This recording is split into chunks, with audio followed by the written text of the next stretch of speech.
on this edition of Penn State Access Granted. Softball slugger Danielle Kinley and pitching ace Jackie Hill go one-on-one. Nittany Lion gymnasts go for national glory. And Kellie Goodman sits down with Sue Paterno.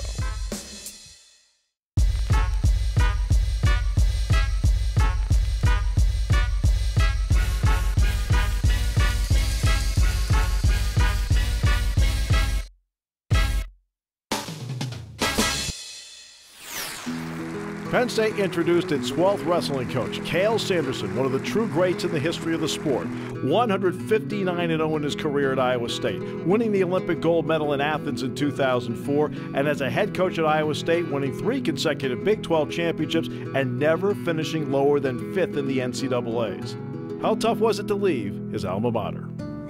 It was a very difficult decision just because of the incredible experience that I had at Iowa State and the success of the wrestling program. There's just something appealing about this situation, and it's a unique opportunity. And it's a different opportunity. It's a different challenge, and something that I just feel was the right thing for me to do. You're somebody who's embraced challenges your entire life, whether it's on the mat or now coaching.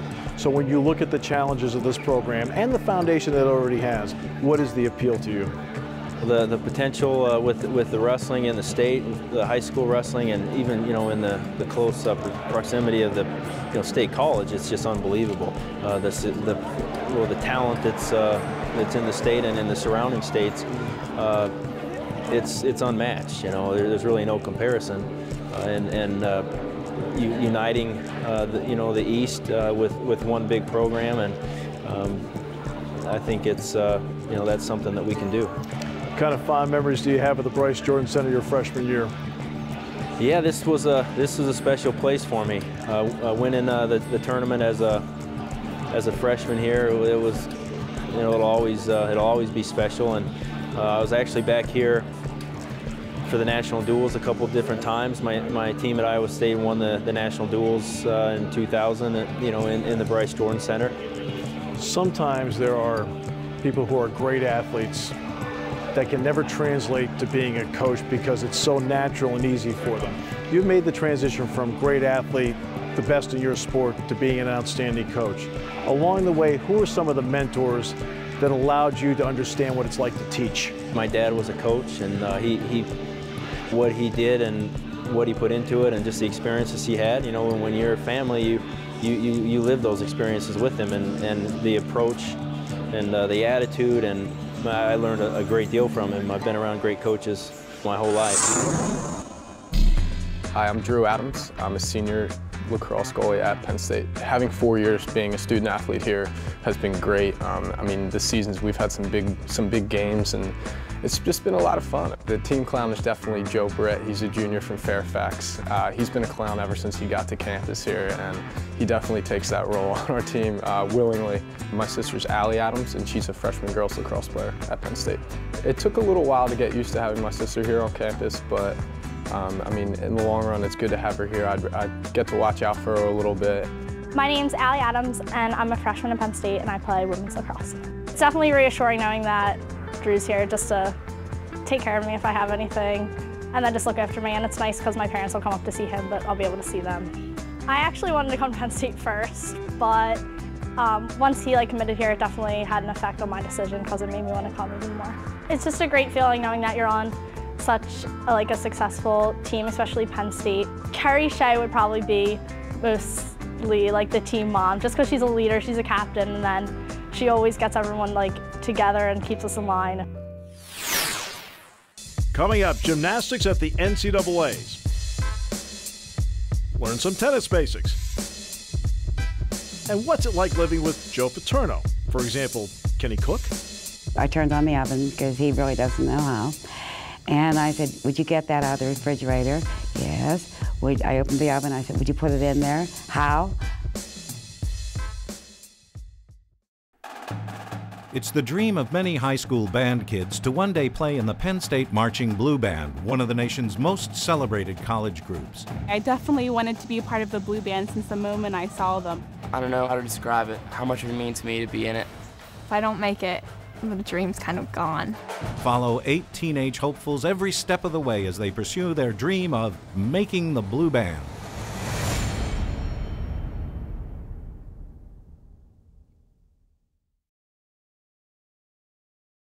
If you have a dream to make it come true, you gotta keep yourself believing in you. So don't give up, don't give in, stand tall, reach up, reach up, reach up, reach up, and make your dreams come true. You met Coach Paterno, I think, when you were, a freshman? Right. On campus, you're working in the library? No, I was studying. Oh, studying in the library. Right. And what was your first impression of him? I really didn't. I was dating one of his players, and that's how I met him. And he was Mr. Paterno, and was my friend's coach. So, anyway, I had to be in at 8:15, so it was a fleeting meeting every time. Coach Paterno has told me that his greatest accomplishment in life is getting you to marry him. So how hard of a job was that for him? Well, he had to wait for me to grow up. Remember, I was a freshman. He's still waiting. He's still waiting for you to grow up? Right. So he tells me. I was pinned to somebody else, actually. But you know, when you had to be away from the college scene, something was missing. And Joe had what was missing. I think one of the things to me that is so impressive about you, and one of the things I admire the most about you, is that you and Coach Paterno both are so beloved, and you're such celebrities in this area, and yet you're such real people, so down to earth. How do you imagine you've been able to stay so grounded? I don't feel that way, that we're celebrities. I really don't. It's harder for him. I can get away with it. I don't like getting asked football questions because I don't have the right answers. And they think I'm going to go home and tell Joe what they told me, how he should coach. Number one, I don't remember what they're telling me. They're too technical, I think. You guys probably don't talk a lot of football around. No, we don't talk, no. We never did. Never did, even when the kids were growing up, no. That was their, dinner hour was their meal and their time with him. He didn't eat training table, he always came home, so that was our time to be together. Her most important roles are those of mother and grandmother, but Sue wears many hats, from hostess to tutor to cheerleader to philanthropist. Her family may be the closest thing Pennsylvania has to royalty, and she's part of an elite, if not unofficial, sorority of college football coaches' wives. I never knew another coach or his wife before the Nike trips, which were about 29 years ago. And it's been great fun. Then you start to feel every time they play, you start to feel, oh, you want them to win. Now they've asked why we decided to give money to the university. They wanted to know that. What was the motivation? And I said, well, you want to attract better students, to make your university a better place, and that's why you should give back to your university. She's been by her husband's side through 383 wins, including 23 bowl victories and 2 national championships. After more than 4 decades leading the Lions, it's hard to believe that Joe Paterno wasn't sure how long he'd stick with it after his rookie campaign in 1966, when the Lions finished at 500. Probably the big turning point was, I don't even know what year it was, 67. NC State came in here and they were ranked and going to the Sugar Bowl, and we beat them on a goal line stand. And that was sort of the turning point, because he had said initially, I guess his first year was 5-5, I don't know, that if he didn't do well that next year, he was going to give up coaching and go to law school. Do you ever wish he had? No, I never look back. I never look back when he didn't go to the Steelers or the Patriots. It is what it is, and you go where you go. The football team has such a regimented game week schedule. I'm wondering what your game week schedule is like in relation to the football team and your responsibilities. Sunday cleanup. Hopefully all the house guests have left. And Monday can start getting ready for the next week if it's another home game. And what does that entail, planning the menus? Oh, I generally plan those ahead of time and try to do things, bits and pieces here and there when I have time. Thank God for freezers. Because you do a lot of your own cooking. I do it all, yeah. You don't cater those No. dinners. When I was on a walker, I did one night. One night. The Penn State men's gymnastics team finished 4th in the qualifier, and Casey Sandy had another brilliant performance as he was an All-American on the vault, his 9th All-American honor. He ended up being the Nissen Emery Award winner, which is college gymnastics version of the Heisman Trophy. For the Penn State women's gymnastics team, 3 All-Americans, Brandy Personette, Alexandra Brockway, and Whitney Bensko. When it comes to the floor exercise, there's a beauty and grace to it. What makes a great floor exercise routine? To me, the most important part of the floor routine is picking the right music so you feel comfortable when you're out there. Show your personality so that way you can have fun with it, because the floor routine that you like, you're definitely going to show off more. I think in the end, endurance, feeling confident that you're going to make it through your routine so that you can show off and do all your skills correctly and end with a strong last pass. Penn State assistant coach Jessica Bastardi understands all the critical elements that go into a really good floor exercise routine. We pretty much work together in deciding the final outcome of your music, but this year Jess just picked one out and I happened to like it. I like it to be a mutual effort, a give and take, where I'm offering up ideas and they might take that idea to another level that fits them directly or more personally, or they feel the most comfortable doing it.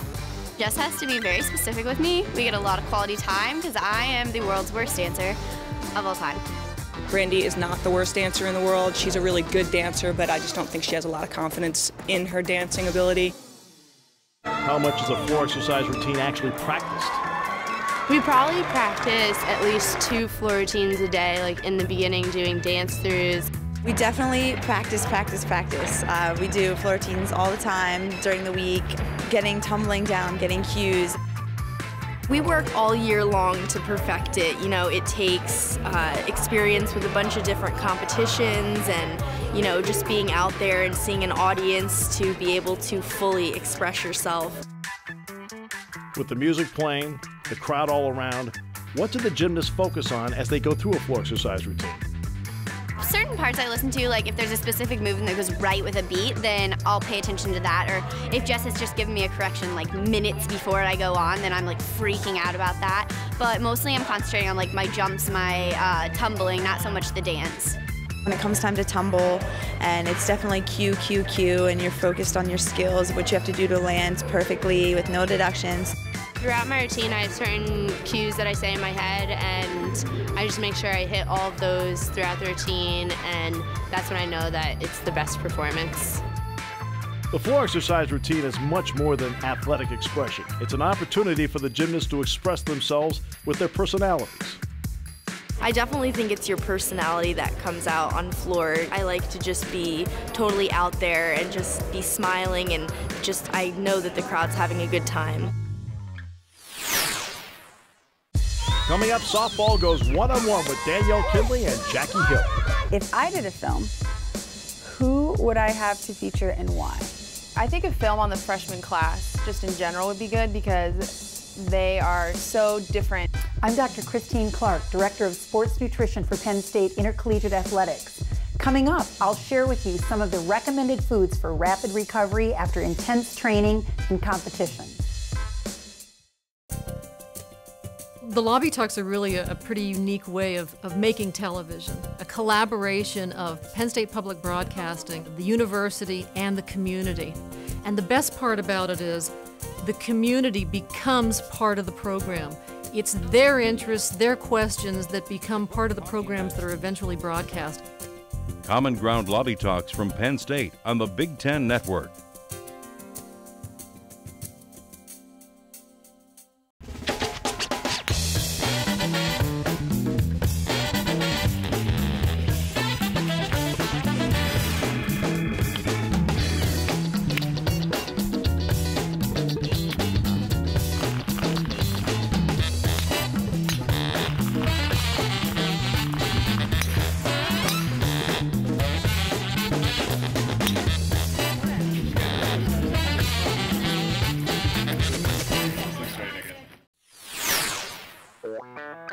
What are the optimal nutrition strategies to promote rapid recovery after intense training and competition?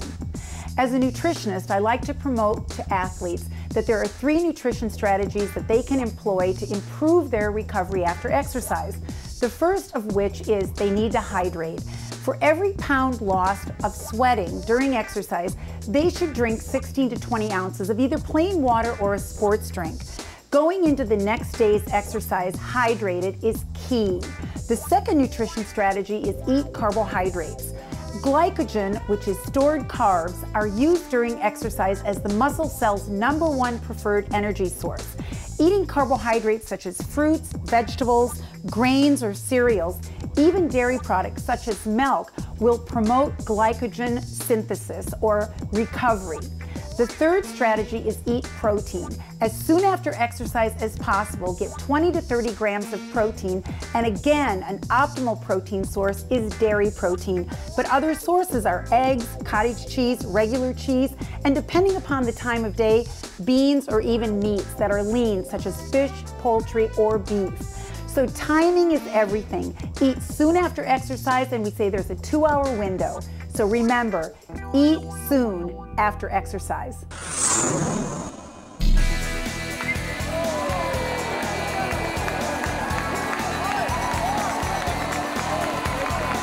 For the Penn State baseball team, the odyssey of this season began back in February down south. They're now working their way through the conference season. It'll all culminate with the Big Ten tournament in Columbus.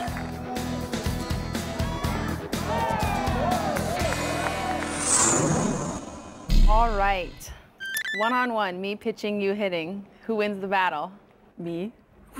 Just because you're going pro? No, I don't know. I think it's pretty fair. I mean, we've done it a couple times, more than a couple times in practice. Definitely. I think it's a pretty even battle. I think it's pretty even. Yeah. It is pretty even. She wins some, I win some. I mean, you are pretty good. I'll give you that. You're all right. What are you, All-American? What other pitcher on the team is the hardest to hit off of? Kimmy or Lisa. Lisa? Yeah. Why? She can hum it pretty good. She does hum it. There's some mental thing when you hit against your own pitchers that gets inside your own head, so I don't know. Yeah, didn't you say you want to hit off yourself? Yes, I do. It's like a dream. That's a dream of mine. I want to get into one of those simulating pitching, hitting things and hit off myself. I think, I don't know, it'd be a mind battle there. All right, best beach in California? La Jolla, because it's got seals and kayaking and really cool stuff. I don't think our beaches can compare. Yeah, Northern it's California, too cold. Southern California are 2 different things. Yeah. No comparison there. If not softball, what other sport would you play? Soccer. Why? You already played soccer, right? Yeah, I played soccer in high school, and I liked the physical contact. Yeah. Got to be a little, push each other around. So I don't get that in the circle, on the mound. You can hit people. Yeah. Yeah. What did it feel like to be drafted? Felt great. Yeah. Yeah, I was very excited. I was very nervous because I was the last pick for Philadelphia Force. Save the best for last. That's what I think, too. Yeah, that's what I think it's right. Good answer. What are some of the coaches' sayings or motivational speeches? Game goes like this. Game goes like this. Yes. We always got to get geared up for the cold weather. Coach Paul has They're some good so speeches for that. motivational that they live on through time. They do. Yeah. She's made some Get memorable passed on. ones. If you were doing a film on our team, what would it be called? PSUSB. You think you know, but you have no idea. I think we already decided on that one. That's it's a given. Yeah. And it would be very interesting. Have Coach Max singing on the bus and doing a little Michael Jackson. Yeah. Ashley Griffith being crazy all the time. Given. Danny in a fairy costume. Maybe Sam would do the chicken for us. There you go. That would be nice. We got to get that one on film sooner or later. Yes. What other sports do you watch at Penn State? Football, of course. Yeah. A little bit of basketball. They did really well this season. Baseball, they're fun. I don't know, I've been to some fencing, I've been to volleyball. Volleyball's awesome. Yeah, Gymnastics. I love the volleyball games. Yeah. What about you? I really like the volleyball games. If I had an alter ego, I'd want her to play volleyball. Just because they're amazing. They're my idols. Yeah. What are you most proud of in your time at Penn State? The relationships and the friendships and just the good times, and you know, it's nice winning games and stuff like that too, but I think what you take away the most is just the friends, you know. Nice. Yeah. Oh, sweet. Heartwarming. Coming up, tennis basics with Layla Morrison and Brendan Lynch. If you're playing somebody, for instance, who has a weaker backhand, you might want to serve their first serve down the tee to their backhand, or if you're trying to open up the court, maybe serve out wide. Play with the heart of the line out there now. Come on, you can do that. Guys, go out, enjoy it, love it, do everything for each other. The Penn State Nittany Lions are the 2007 national champions. Take it out, Goodman, take it out, Goodman. 1, 2, 3, take it out.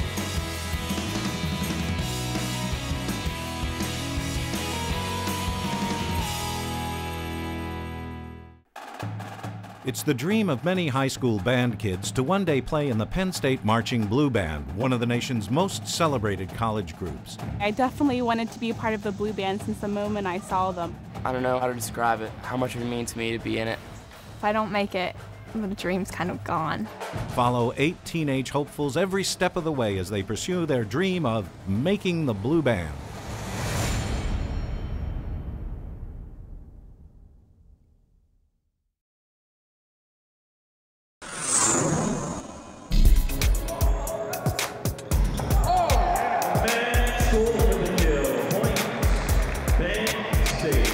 The Penn State men's volleyball team started their season in Hawaii. They've had an outstanding season so far, winning another EIVA championship and the opportunity to defend their national title in Provo, Utah.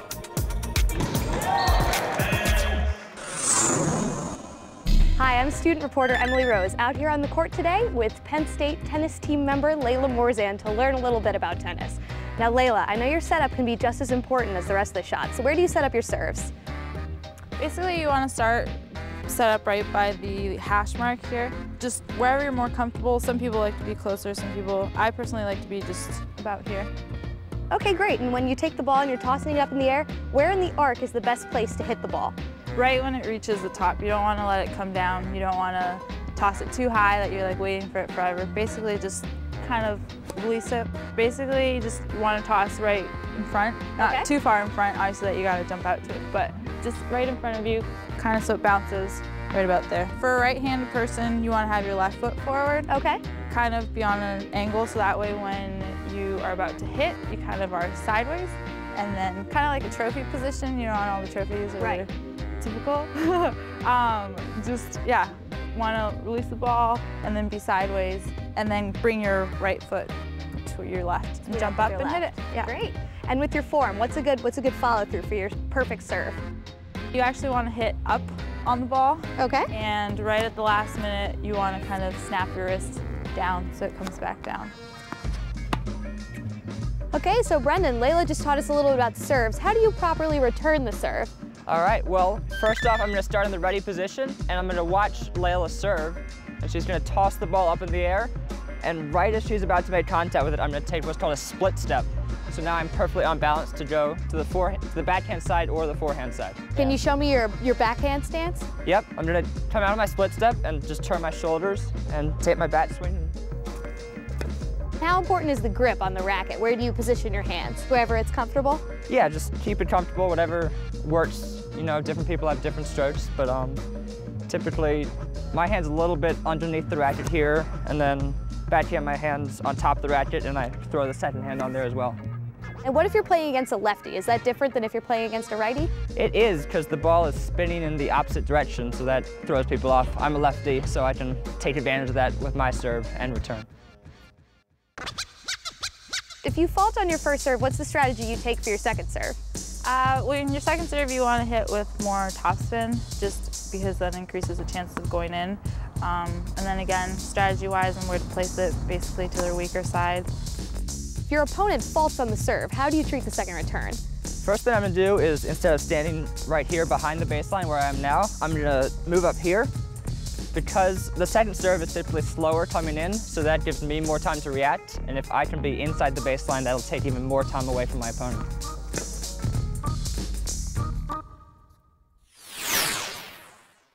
Coming up on the next Penn State Access Granted, more with Sue Paterno. Baseball goes one-on-one, and Daryl Clark will take us through his pregame routine.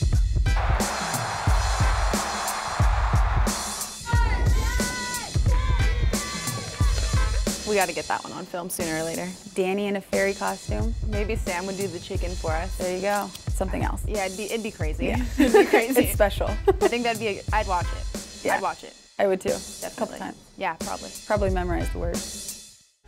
This has been a production of WPSU.